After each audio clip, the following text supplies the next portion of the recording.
ऐतिहासिक जोजीबी मेले में खेल व सांस्कृतिक प्रतियोगिता में विजेताओं को पुरस्कार किए गए वितरित।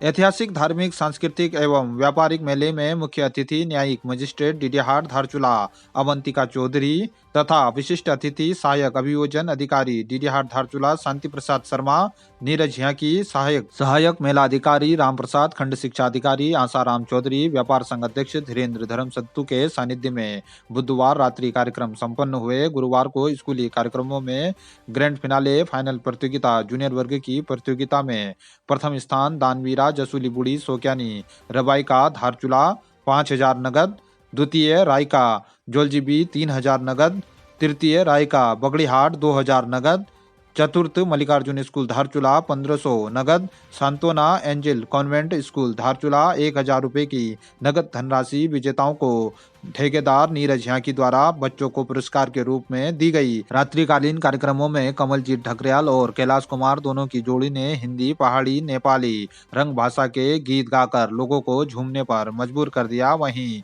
दीपिका राज के पहाड़ी हिंदी गानों ने देर रात तक जोलजीबी मेले में खूब धूम मचाई। इस दौरान शकुंतला दत्ताल, जगदीश प्रसाद, दौलतपाल, जगत सिंह ढकरियाल, बसंती ढकरियाल, तुलसी दोषी, दिनेश वर्मा, सुरेश जोशी, वीरेंद्र नेगी, सुरेश धामी, लीला बनग्याल, जानकी ब्रुफाल सहित काफी लोग मौजूद रहे। वहीं स्थानीय विधायक हरीश धामी के द्वारा बैडमिंटन प्रतियोगिता के विजेता दीपक पुनेठा, धीरेन्द्र धर्मसत्तू, ओपन वर्ग 45 प्लस में हरिश्चंद्र ओझा और दिनेश चंद्र जोशी, वहीं 35 प्लस के फाइनल में विजेता दिनेश चंद्र जोशी और योगेश सिंह को पुरस्कार वितरित किए।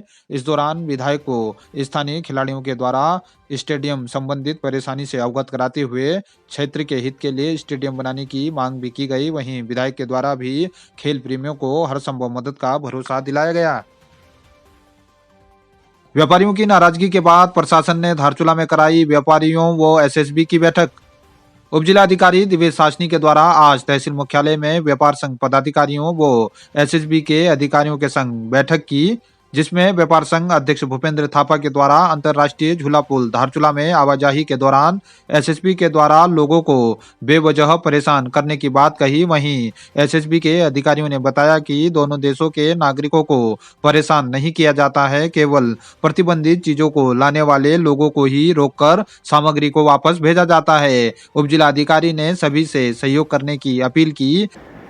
भारत नेपाल झूला पुल संबंध में कल जो हमने उप जिलाधिकारी महोदय के माध्यम से ज्ञापन दिया था, आज उसी संदर्भ में हमारे संयुक्त मजिस्ट्रेट महोदय ने एक यहाँ पर मीटिंग बुलाई, जिसमें हमारे एसएसबी के अधिकारी और हमारे व्यापार मंडल के सभी पदाधिकारीगण उपस्थित होकर चर्चा परिचर्चा के पश्चात और जो है यहाँ पर जो सामग्री नेपाल से लाने और ले जाने वाली बातें यहाँ पर चर्चा में आई, तो हमारे उप जिलाधिकारी महोदय ने और वहाँ के कमांडिंग अधिकारी महोदय के आपस में बात और व्यापारी के आपस में चर्चा परिचर्चा के बाद उन्होंने ये कहा कि आइंदा से इस प्रकार की कोई भी गलती नहीं होगी और आने जाने के लिए कोई दिक्कत नहीं होगी और सामान भी एक एक चीज़ जो है वार पार हम लोग आपस में ला सकते हैं।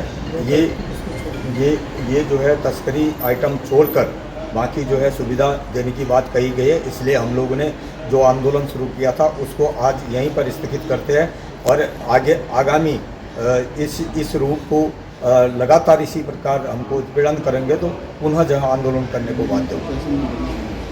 धन्यवाद। बांसबगड़ में खेल महाकुंभ का हुआ समापन, प्रतियोगिता के विजेताओं को पुरस्कार किए गए वितरित। राजकीय इंटर कॉलेज बांसबगड़ के खेल मैदान में आयोजित न्याय पंचायत स्तरीय खेलकूद महाकुंभ का समापन हो गया है। महाकुंभ खेल समारोह का उद्घाटन प्रधान प्रतिनिधि दिवेश कुमार ने किया। वहीं समापन बांसबगड़ के ग्राम प्रधान दीपक जोशी के द्वारा किया गया। रंगारंग सांस्कृतिक कार्यक्रम भी आयोजित हुए। आयोजन में कुल 61 प्रतियोगिता आयोजित की गई, जिसमें प्रथम, द्वितीय व तृतीय स्थान प्राप्त करने वाले विजेताओं को प्रमाण पत्र व मेडल वितरित किए गए। इस अवसर पर प्रधानाचार्य हेमंती, न्याय पंचायत संयोजक एवं व्यायाम शिक्षक विनय पांगती, राजेंद्र प्रसाद, योगेश पांडे, आनंद प्रसाद सहित तमाम अभिभावक व शिक्षक मौजूद रहे। आपदाग्रस्त खोतिला में काम शुरू नहीं होने से लोगों ने जताई नाराजगी। पिछले वर्ष आई आपदा से खोतिला में जल भराव होने से दर्जनों परिवार बेघर हो गए थे। साथ ही एक महिला की मौत हो गई थी, जिसके बाद से ही पीड़ित ग्रामीण काली नदी किनारे तटबंध निर्माण करने की मांग कर रहे हैं। सिंचाई विभाग के अधिशासी अभियंता ने बताया कि शीघ्र ही उक्त क्षेत्र में 35 करोड़ की लागत से 700 मीटर दीवार निर्माण का कार्य शुरू हो जाएगा।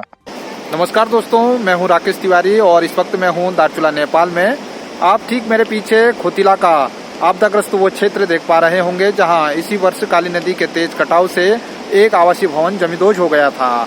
मैं आपको नेपाल दार्चुला से खोतिला की ग्राउंड जीरो की रिपोर्ट दिखाने की कोशिश कर रहा हूं, क्योंकि यहां पर पिछले वर्ष नेपाल के लास्को खोले में बादल फटने के बाद भारी तबाही मची थी।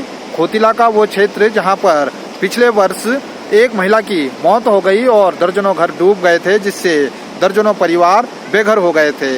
आपदा का वो मंजर लोग अभी भी नहीं भूल पाए हैं और धारचूला खोतिला के लोगों को आज भी काली नदी के किनारे तटबंध निर्माण का इंतजार है। आपको बता दें कि इस क्षेत्र में आपदा के बाद लोगों को लगभग 10 महीने से अधिक समय तक आपदा राहत शिविर में रहने को मजबूर होना पड़ा था और प्रशासन के लाख दावों के बाद भी अभी कई परिवारों को विस्थापन नहीं मिल पाया है। आपको बता दें कि इस क्षेत्र में निर्माण के लिए सरकार के द्वारा 35 करोड़ रुपए की धनराशि को स्वीकृत कर दिया गया है, जिसके बाद विभाग के द्वारा टेंडर तो करा लिया गया है, लेकिन अभी तक ठेकेदार को कार्य आदेश नहीं हो पाए हैं, जिसके चलते इस क्षेत्र में निर्माण शुरू नहीं हो पाया है। पिछले बार बाढ़ आने से इतने घर बेघर हुए हैं, कम से कम 30-40 परिवार बेघर हुए हैं।